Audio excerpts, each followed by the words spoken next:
do it. We'll pull that Obama stunt where he lines people up behind him. Did you ever see that? Like, look how popular I am. All these people support me. And they were like staged. Like they file them in on bleachers just to be behind him while he's talking. Isn't that funny?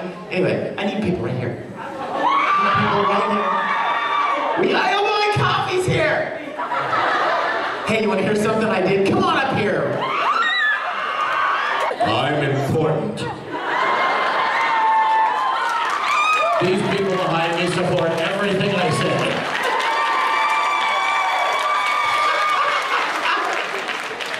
And now, for a chocolate Timbit. Hey, you want to hear something? I only tell my friends this, but you're my friends. I went into the green room this morning. Cecilia, don't listen to this. Good, she's not paying attention. Don't listen. They had like 5 or 6 boxes of Timbits up there. So I like bastardized all of them to make my own private box of Timbits with all of the chocolate.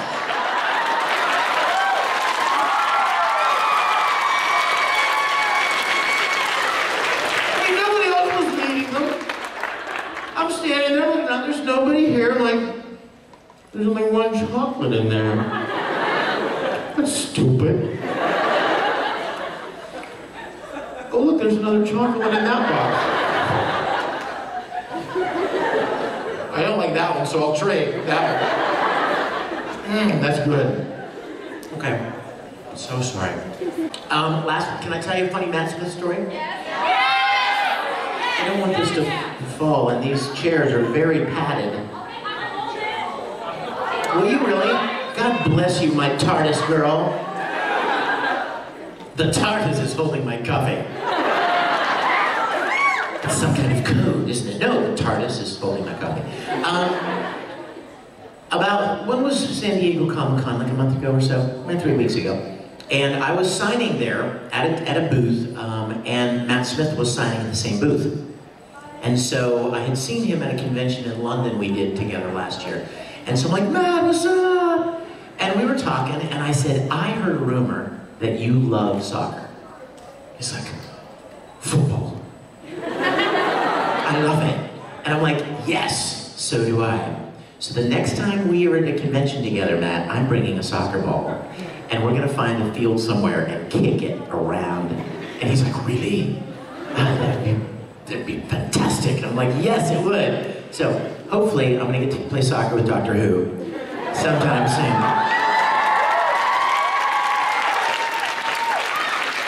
Oh, why not? I have to tell you something. Through the Timbit. So good.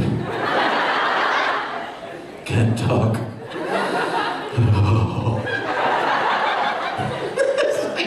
Somebody walking by the hallway is like, what the hell was that sound?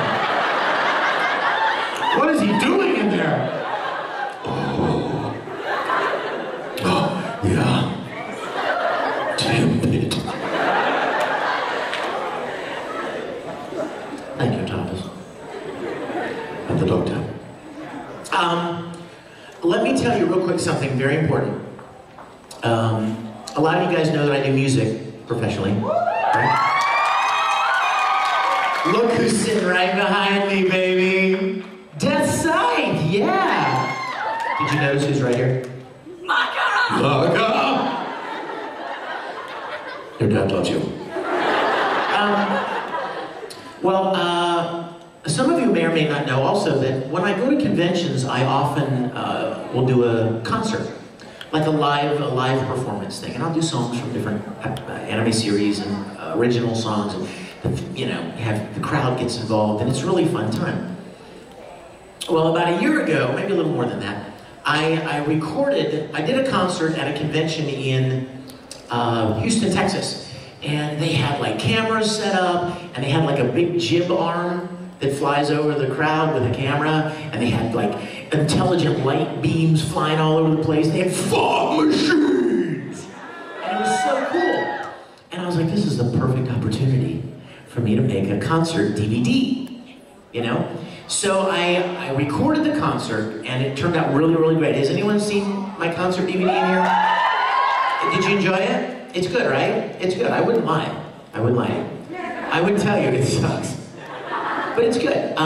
Songs on it from Full Metal, Dragon Ball Z, or in high school, The Angel. But there's something else on it. She's like going. Years ago, when I was recording the very first Full Metal Alchemist series, I got so, I loved that show. Guess what? I loved the show so much. I was really enjoying it, more than I'd enjoyed any show before. And so I got this crazy idea that I wanted to cosplay as Edward Elric. And so I cut my legs off at the knees, and but I wanted to do it, and then I thought, you know what? I don't think I've ever seen any voice actor like make any kind of a fan film cosplaying as his character. And I started talking to the other voice actors in Full Metal Alchemist, and they wanted to do it too. So we got together one weekend in Houston, Texas, where I was living at the time, and we made something called Full Metal Fantasy. How many of you have seen Full Metal Fantasy?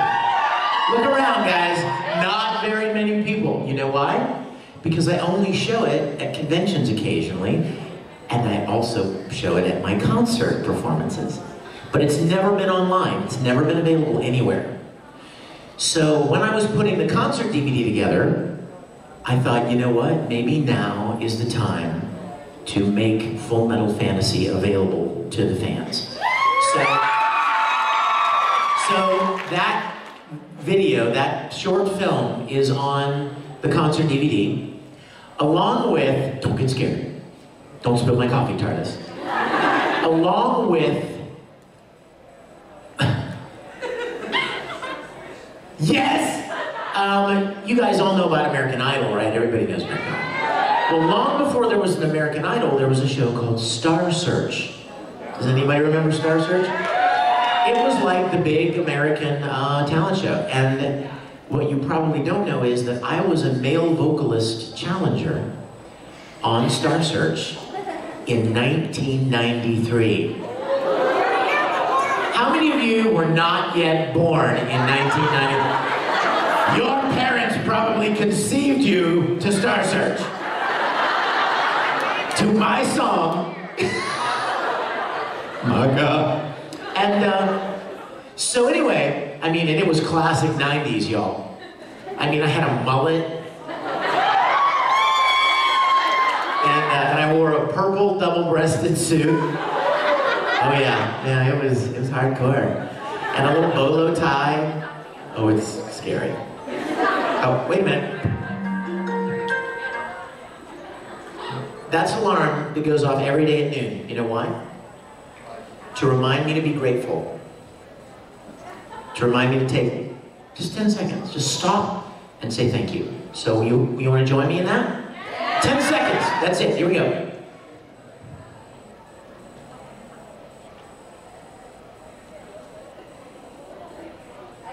See, that was easy. Somebody's like, did we just have a church service? No, we didn't. We just be grateful, yo. Okay? All right. Where was I? Oh yeah, Star Search. So anyway, so I didn't win, and I didn't feel like I did a very good job. So I was kind of embarrassed. And I promised that I would never show anybody that video. I mean, 4 million people saw it when it aired, but besides those people, whom I have now had killed, no one will ever see it, right? Shh. So I was talking with my friend, and she said, you should put a bonus feature on your concert DVD. You should put the Star Search thing on there. I'm like, shut up. It's the worst idea ever. This is the best idea ever. And so I thought, but I thought about it. I thought, what the heck, why not? So the Star Search video from 1993 is on there as well. So the bottom line is, I've wasted way too much time talking about this. But I have them with me. I brought them. A lot of you guys wrote me and asked me if I was going to be bringing my music CDs and the concert DVD. I'll have them at the autograph session. Right? Is it right after this? Right after this. So you guys come and see me, and I would be honored to sign them for you if you want to get one, or two, or 9. So let's talk about anything you want to talk about. If you haven't seen our new Star Trek series, OMG. Get to your computer and watch Star Trek Continues. It's free, and it's my childhood dream come true, you guys. When I was your age, and you know, instead of dressing up like Death Scythe or Edward Elric or Maka, I dressed up as Captain Kirk. I swear, I was this big around, and I had a Captain Kirk uniform that I made myself. My mom taught me to use a sewing machine. And I made my own Captain Kirk uniform, and I loved Star Trek. I ate, slept, and breathed Star Trek when I was a little boy. There's nothing you could ask me. Like, do you remember the one where so-and-so? I'm like, yeah, and I'll tell you the title, all the characters, I'll start quoting the episode. I mean, it's terrifying. Lord knows what I could have been. What kind of brain capacity I might have had if I had not filled it up with Star Trek. But fast forward many decades, and I've put together a web series. We pick up where the original series of Star Trek left off. Like, immediately where it left off. The original series ended in 1969, and you remember how Captain Kirk used to say, these are the voyages of the Starship Enterprise. It's a 5-year mission, right? Well, they only did 3 years. And then they were canceled. So we thought, hey, how much fun would it be to do like year 4 and year 5, right? So I cast a bunch of friends of mine. They're great actors. People, even some people that you know, like Grant Imahara from Mythbusters. Some of you may know my annoying little brother, Todd Habercorn. And he's playing Mr. Spock. And Chuck Huber, another really great voice actor. You may know him, Stein from Soul Eater. And he also played Tucker in Full Metal. He plays Dr. McCoy. And we've got a great cast of people, and we have 3 episodes online right now. And you guys, let me just say, nothing looks, sounds, or feels more like the original series of Star Trek than what we've done. It's crazy fun, and I want you to check it out. Will you do that for me? And then I want you to go to Star Trek Continues on Facebook and like us on Facebook. Check us out. StarTrekContinues.com is the website. Just last week, 1 week ago, we won the Geeky Awards in Los Angeles for Best Web Series. So, I mean, it's really good. You'll really enjoy it. And if you don't like Star Trek, I'll bet you somebody in your family does. I'll bet you your dad does, or your mom, or your uncle, or your neighbor, or your school teacher. So, let them know about Star Trek Continues. I think they'll really enjoy it. I'm working on a lot of new shows right now. Carnival. There's Pokemon, there's a lot of new stuff coming out. In fact, there's some things that I'm very excited to be a part of, and I don't think I've been given permission to say so yet. But just trust me that they're fun and exciting. And I know, I'm sorry. I know. Give you a hint? What's a hint? Let's see, what would be a good hint? Okay, here's one hint. Yeah, right? That was a good hint. Because you didn't get it. That was the sound that Pac-Man makes when he's eating. That was a hint. What? Yeah, I'm Pac-Man eating Timbits.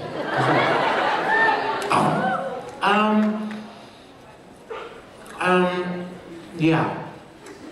You know the World of Warcraft movie's coming out? Yeah, I'm not in that, but that's a hint. That's a hint. And anybody here excited that they're bringing back Sailor Moon? Yeah, that's a hint. I'm just saying. I'm excited that with you that they're bringing it back. That's all I'm saying. Let's see. Let's talk about anything you guys want to talk about. I know I forgot something. Oh, will you follow me on Twitter? How many of you are not following me on Twitter right now? Get out! No, please stay. And no, it's at Vic Mignogna. I'd love for you to follow me because weird things happen there. So if you're on Twitter and you're looking for people to follow, I would be honored. If you're not a member of the most awesome fan club on the planet, yeah, and I see this awesome t-shirt right here. Yeah, I picked you out immediately, go. Feel free to join. Consider yourselves officially invited to join the Risimboo Rangers. How many Rangers in the house?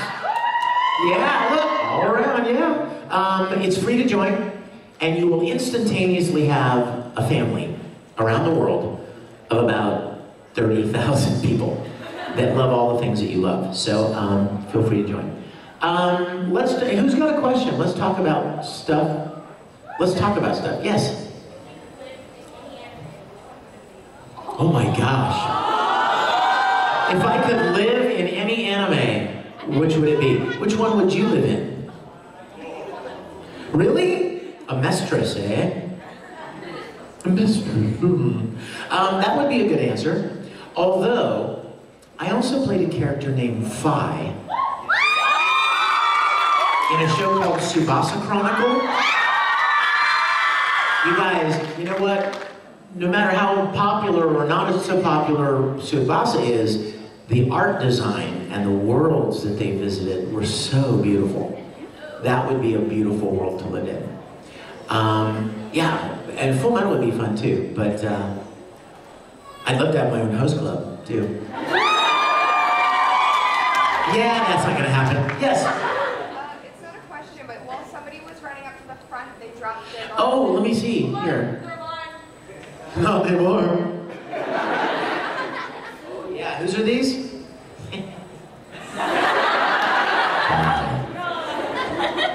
It's Top Gun, that's what this is right here. Highway to the danger zone. I'm too tall to be Tom Cruise. That's about better. Okay. Yes, sweetheart. And now you have to tell everybody. Well, out of all the voices you've done, which one do you think is the best? Your personal best? You mean the best performance? You know what? I don't know that I'm the right person to answer that. Honestly, because I have a very subjective view, right? Because I have a very... Okay. Duly noted. Because I have a very subjective view. I may think I did something really great, and like people are like, "No, it was crap." Right? I mean, you're never really, you're not often the best judge of your work. You guys know what I'm talking about. How many of you guys draw, and you've drawn something that you were really proud of, and you thought it was amazing, and then you lay out some pictures that you've drawn from your friends, and they go, "I love that one." You're like, "Wait a minute, don't you like this one? This is the best one, isn't it?" No, this was great. So, I mean, you're often not the best judge of your own work. I judge my work from you, actually, from the feedback that I get from you.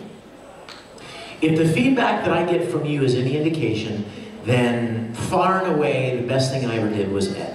And I mean, I really enjoyed him, and I was very proud of that work. But what really seals it for me, you guys, is when I get emails and letters from you guys, different people all over the world. Like just last week I got an email, I got a fan email from Egypt, Indonesia. I mean, it's mind-boggling how far-reaching anime goes. So don't ever think that you're like you're some little slice somewhere. I mean, there are anime fans everywhere. And I get these emails and these kids tell me about really difficult times in their lives. And heartache and struggles that they've gone through, and how Ed and Full Metal and his pressing forward and continuing to move forward in adversity and prevailing despite the odds and the obstacles really got them through a hard time. And you guys, I will never ever cease to be grateful for that and overwhelmed. It's one of the reasons that I have that alarm on my phone. Because whenever the world gets you all frantic and you're busy with this and that, and this and that, and this and that, and then bad stuff happens, you're like, man, this sucks. There are so many good things to be thankful for. And they often kind of get pushed into the background because we deal with the junk that's happening at the moment. So if I ever need any kind of a reminder, and I set the alarm just for that purpose, to be a physical reminder every day at noon, that I have been given the privilege to be a part of something that has encouraged and entertained, made people laugh, but then also made them cry, or maybe also got them to a difficult time, or maybe it helped them reconnect with a friend, or maybe it rebuilt the relationship with their sibling. Maybe they got their mom and dad to sit down and watch it with them, and their mom and they bonded over it. I mean, the stories are limitless, you guys. The possibilities of how these things can impact people for good are limitless, and I am so grateful for that. So yeah, I would probably say Ed is probably what I'm most proud of. I had probably the most fun with Oron High School, though. Mostly because I knew about Oron before I recorded it. So I knew how fun it was, and I was very excited to be a part of it. So I really savored the moment, you know, when I was recording. Every line I ever said as Tamaki, I really tried to wring as much, you know, experience and joy out of it as I could.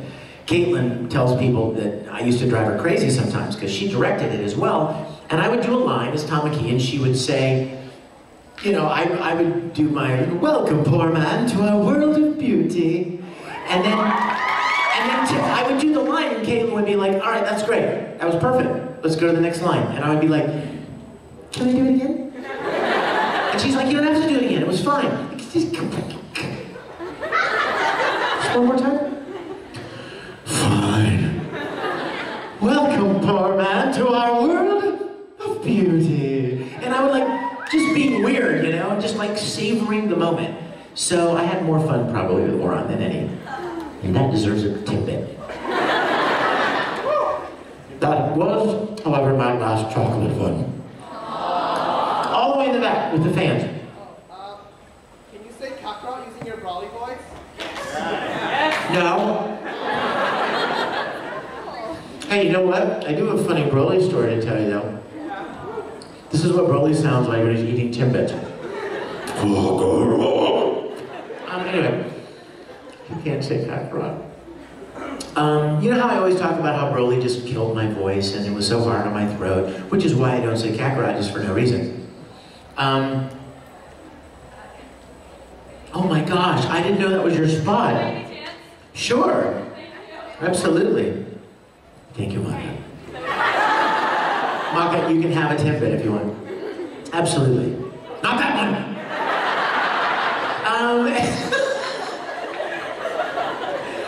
Is it good? Good. I licked all of them. Makes them extra moist. Slosh it around in your mouth a little bit, you'll taste it. She knows I didn't. See, that's why she keeps stuffing them. Not another one! Maka! Don't eat Daddy's Timbits! That should be a t-shirt. Don't eat Daddy's Timbits. It's like, it's symbolic. What does it mean? What does it mean to you? What were we talking about? Oh, Kakarot. So, I always talk about how Broly was so hard to do, and he was. I mean, he was a killer. His voice was so hard, and it just trashed my throat every time I had to do that character. And still does. I mean, whenever there's another Dragon Ball Z video game, it's like, all right, there we go. But there's a new character on the scene that has eclipsed Broly. His name is Mad Leomon, and he's from Digimon. Has anyone seen Digimon Fusion? You know who Mad Leomon is? The big, crazy lion creature, whatever. I don't even know what he is. But he eats my throat for breakfast. I mean, he's hardcore. Like, he was even worse than Broly because he never talks. I mean, at least Broly, occasionally at the beginning, he would say, like, you know, something. But this guy just, I mean, it's just how low and growly can you? Oh my gosh, that'd kill you. You know what I mean? Try that for like 10 minutes, and you're like, oh. So, bye Broly, hello Matt Leoman. That's what you get from this. Yes, sweetheart. Alright, so when you autographed my stuff, I made a comment that you were in like everything, and you were like, well, I wasn't in Black Butler, but I could have been Claude because I auditioned. Well, I auditioned for Claude. But, and you know what, I thought I did a really good job. And then the director wrote me back and goes, yeah, you know, your British accent just isn't quite good enough. He's a liar. And I was like, damn it all. I thought it was brilliant. Perhaps upon reflection, I might have done a better job, but no matter. I'm not really great with accents. I'll be the first to tell you that. But I really worked at it hard. But anyway, whatever. You win some, you lose more. So, yes. I am so glad you asked me that, because I know that there are a lot of people that want to ask that or have that question.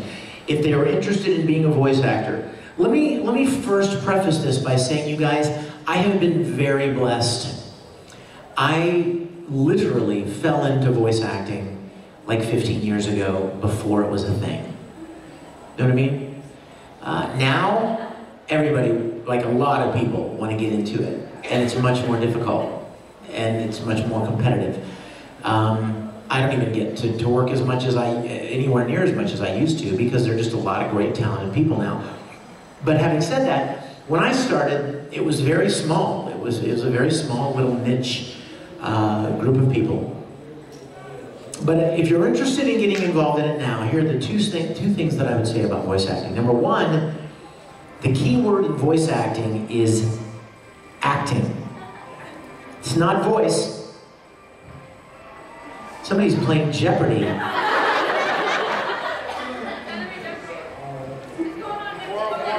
It's Anime Jeopardy! They're like, how come they're announcing our show? A lot of people think because they can make funny voices, or because they can imitate characters that they hear on television, that they should be a voice actor. Now, don't get me wrong. Please don't get me wrong. That's cool. That's really cool. It's a fun thing. Ever since I was a little boy, I tried to imitate characters on television. You know, whether it were characters from Speed Racer, or Scooby-Doo, or The Simpsons, or Yoda. I do a great Yoda, I gotta tell you. But that's not what voice acting is about. It's not about imitating somebody that's already working. My chances of playing Yoda are slim to none. There's already a guy playing Yoda. His name is Tom Kane. He's a good friend of mine. And unless I take his brakes out on his car, I don't have any chance of playing Yoda.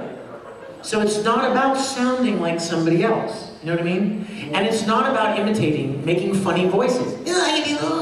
That's great, but can you play that character through a whole, you know, winding road of emotions and situations? What would that character sound like when he was scared? What would that character sound like when his arm was being ripped off? What would that character sound like when he was drunk? What would that character sound like? And fill in the blank. That's acting. And that's the hard part. So get as much experience as you can acting. Get into school plays, get into community theater, take acting classes, church plays, anything you can do to develop your skills as an actor.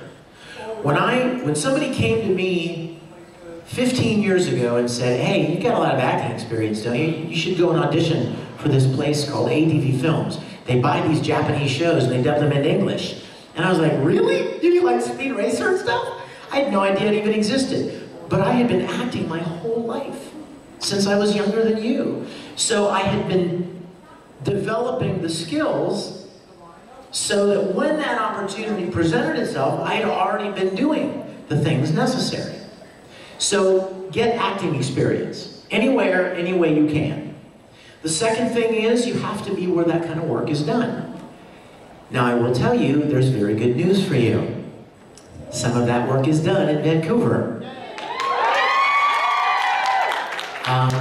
As you probably know. There are only a handful of cities, and I do a lot of conventions, and very, very rarely can I look at an audience and say, there are voice acting opportunities in your city.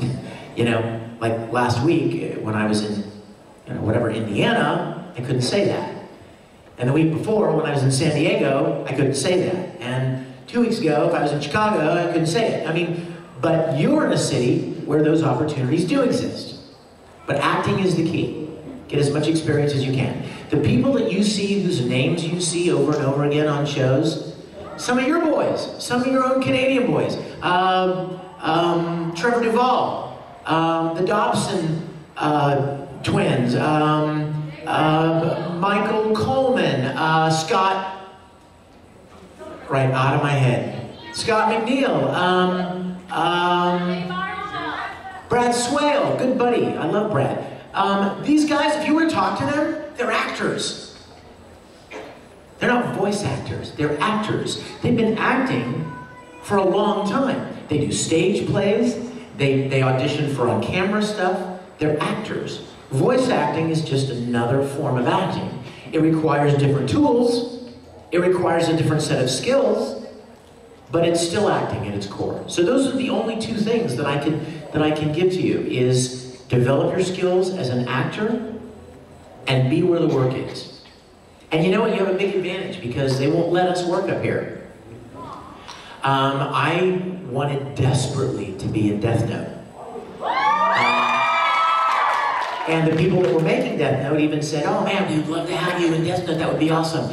Until they were informed that because I'm American, I couldn't, it was recorded, Death Note was recorded in Canada. You probably knew that. That's why the actors, the Canadian actors, are the characters. I was hopefully gonna get to play a character in Inuyasha years back. And then the producer found out that he couldn't hire Americans. So you guys have a real great opportunity there. One of the perks of bringing productions to Canada is that they're required to use Canadian talent. Canadian recording studios, Canadian engineers, Canadian actors. So that's a great opportunity for you. And I wish you the best. Are those twins back there holding their hands up?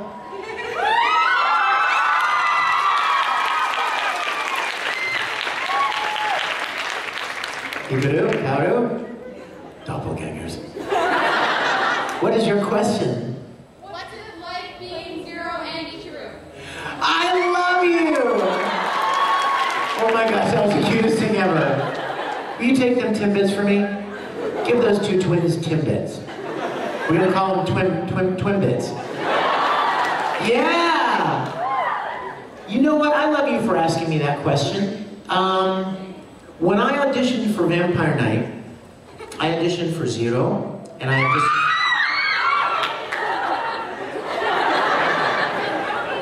I love you guys. You're adorable. You're adorable. Absolutely. I auditioned for Zero, and there was, what's the blonde kid's name? Ido?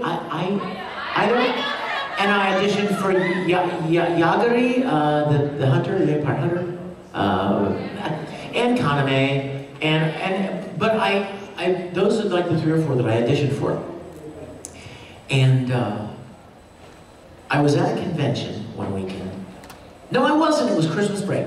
I was at home one evening at Christmas, and around Christmas time, and I was waiting for a phone call as to whether or not I was going to get to be a part of Vampire Night. I was very hopeful that I would. And my phone wasn't ringing, and I was like, oh, I wonder if they're going to call. And then, all of a sudden, my phone goes, bring, voicemail! It didn't even ring. And I looked at the voicemail, and it was from an 818 number, which is Los Angeles. Like,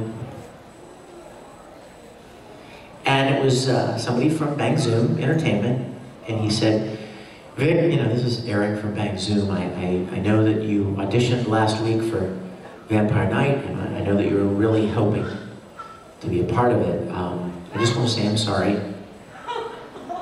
He said, I promise you this, though, we will find an opportunity to work together in the future. I was literally in tears, you guys. I'm not kidding. I was standing there, and I had my phone at my ear, and I looked at Michelle, and I'm like, I didn't get anything. I didn't get anything in it. And I'm listening to him talk. I promise we'll get to work together. And then he pauses, and he goes, in fact, we'll get to work together very soon because you'll be playing Zero and Ichiru in Vampire Night. And I was like, yes! And wait, but that's not why I told you the story. I'm like, yes! I'm playing Zero! Who the hell is Ichiru? I never even heard of Ichiru.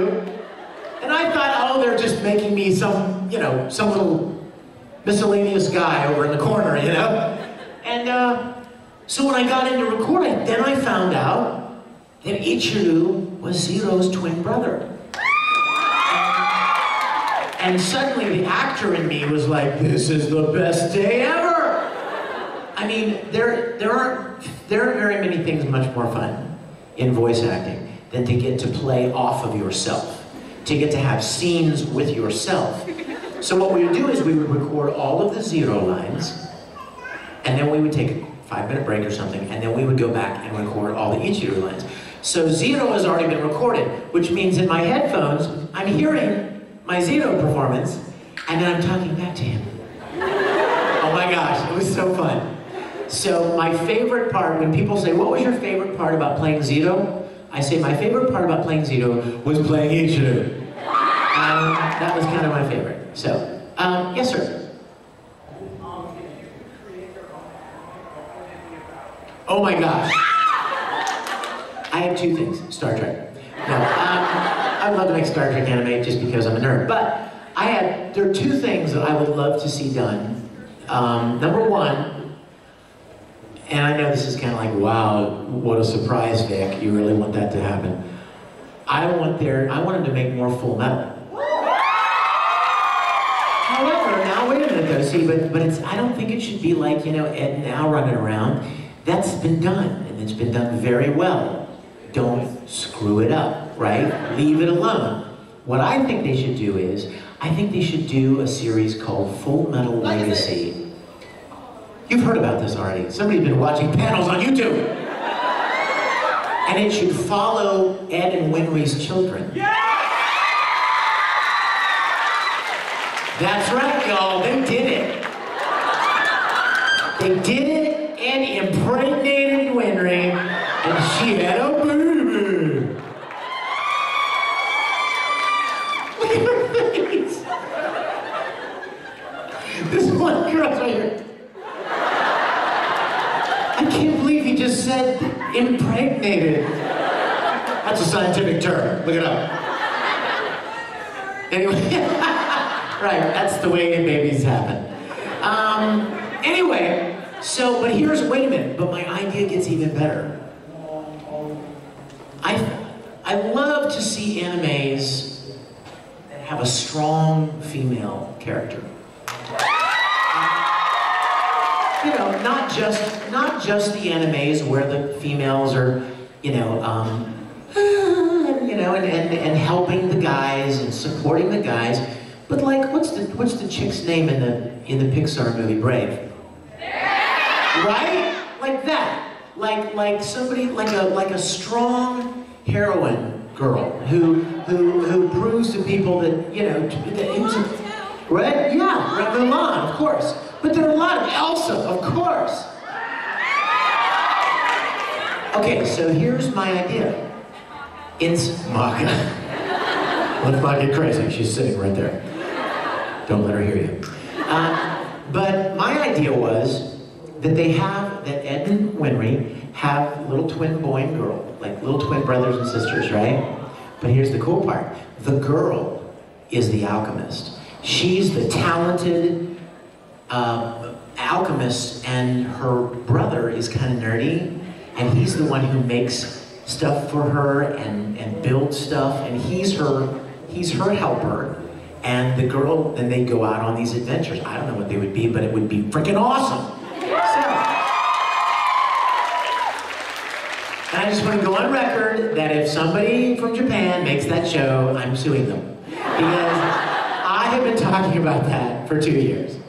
The other thing is, if I had $1 million, apart from building my own Starship Enterprise, if there was anything left, I would totally pay myself for another season of Ouran High School Host Club. I am not kidding you guys. I love that show so much. And you guys probably know, the manga continues. I mean, Haruhi gets accepted to Harvard, and I keep looking at this girl's expressions, because everything I say I gauge off of her expressions now. Did you not know that? Oh my gosh, so check this out. So Haruhi gets accepted into Harvard, and Tamaki can't bear to have the host club broken up, right? So you know what he does? He moves the whole host club to Harvard. Like he makes them all go, right? Am I right? Yeah, that's what happened. I would totally do that. Harvard University Host Club. I mean, there it is, right there. So if I had the money, and I've told people this, like if I had the money, I would just do it myself. I would hire animation companies who would write the story and get it animated, and I can promise you all of the voice actors would come back and want to do all their roles, because we all loved that show so very much. Yes, sir? You know there were Timbits left? Maka? Any Timbits left? How many? Perfect. Okay, hold on. Are you the one that's been screaming back here so much? Have a Timbit. Come here. Leave me one. Oh my gosh, that's a great idea!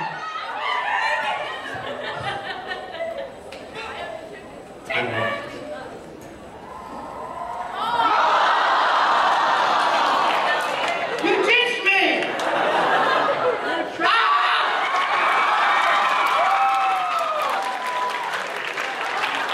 Now I gotta do it, see? Now I gotta do it. Here, hold that.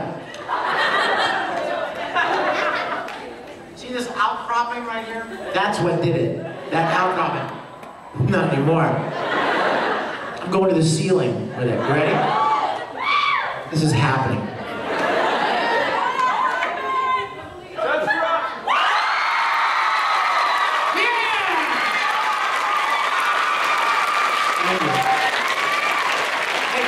Chocolate in there? You can have all those.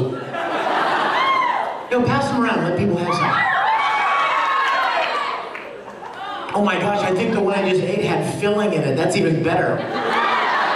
Wow. Problem is, don't you hate how you can never know if there's filling in it or not?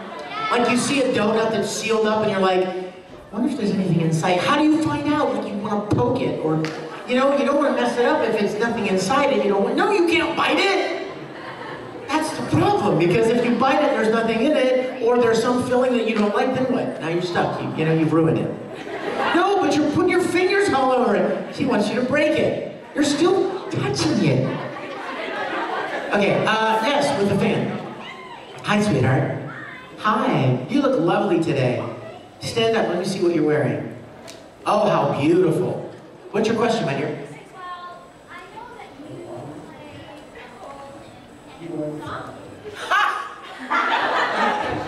Yes. I don't like where this is going at all. Okay, I played a character in Panty and Stocking. One that I am incidentally still in therapy over. And how many of you have seen that episode? What was his name? Oh my gosh, what was it? Anyway, what a freak. Okay, you ready for this? Now parents, I'm just describing the story, so don't be like, this guy's a pervert, let's get out of here.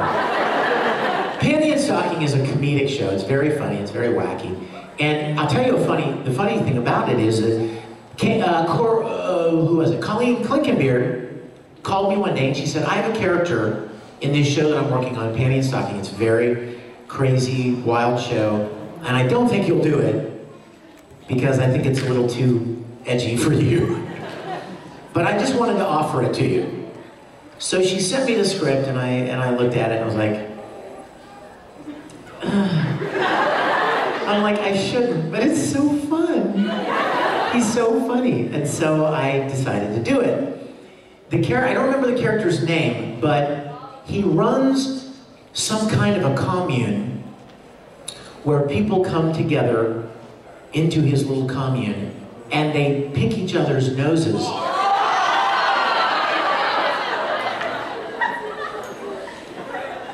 And literally picking each other's noses gives them orgasms. What the world? Who thinks of this stuff, right? I mean, I was like, this is the weirdest, what? I mean, like, I'm not kidding, like, they're picking each other's, there are people sitting, like, facing each other with fingers, picking each other's noses, like, are you kidding? This is so weird. But the fact that this is a perfect time to interrupt me, right? Is my time up? Oh, damn.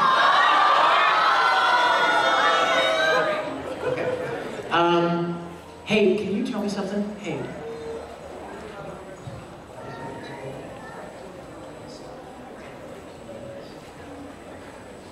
Oh, thank you. Okay. Oh, you already did. Okay. I love you. This is my darling helper, Cecilia. Say hi to her. She is amazing. I was just trying to barter for more time, and she's like, we already did give you more time because we were so late getting started. What were we talking about? Panty and Stocking. Yeah, but you know what? It was just, it's comedy. It's like wacky, crazy comedy, and that's why I did it. So, there's something happening here.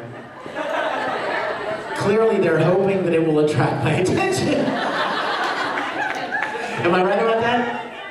Okay, you know what? Let's make this the last question here. What? Oh my gosh. You've returned. What is your question? My question is, if you ever have to go to height therapy because you have Napoleon complex because of lack of height.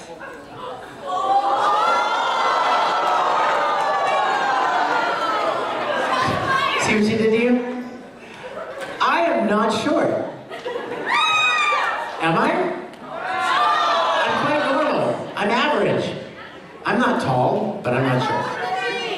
No, wait a minute. Hold on. This girl just said she's the same height as me. This is what we call delusion, children.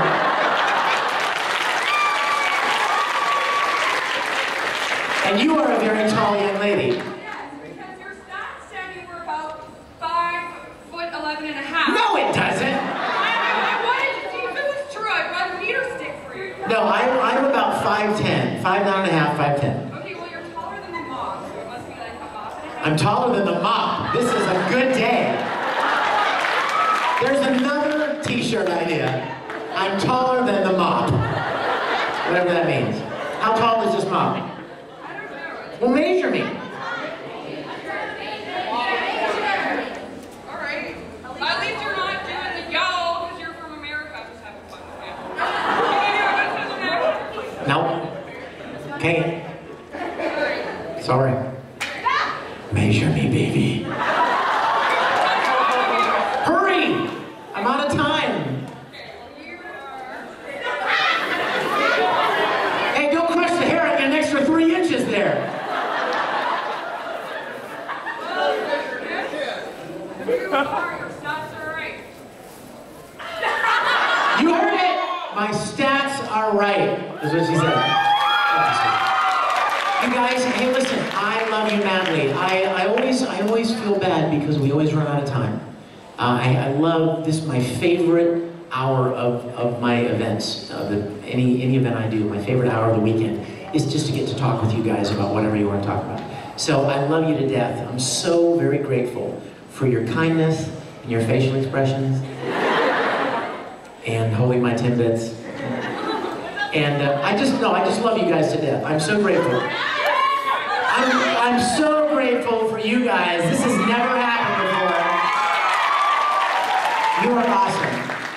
You're just gonna have to travel with me everywhere, and they'll file you in right before I speak so you can stand back up. Right?